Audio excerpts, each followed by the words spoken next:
How to fix Google Play services keeping on stopping. So there are two ways how you can fix this problem. The first way is just go ahead and find the Play Store. Go ahead and tap on it and click on its settings. Once you do that, go ahead and click on Force Stop on the bottom right hand corner. Once you do this, click on OK.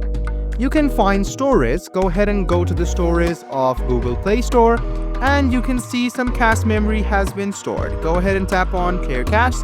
The cache will be deleted. The next way is you can just swipe down on your screen and tap on Settings on the top right. Then go ahead and search for apps. Once you see apps, go ahead and click on it. Then go to the search bar on the top right once again and search for Google Play services. Go ahead and tap on the first one and then you can see Force Stop on the bottom right hand side once again. Go ahead and click on Force Stop, click OK, then go to its storage. Once you go to storage, you can see cache. Go ahead and tap on Clear Cache.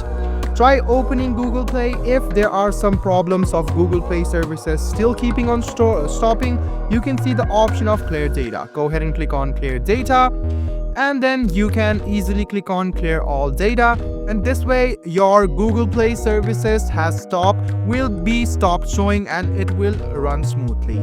So guys, I hope this video was helpful for you. Like the video, subscribe to the channel and do hit the bell button for more.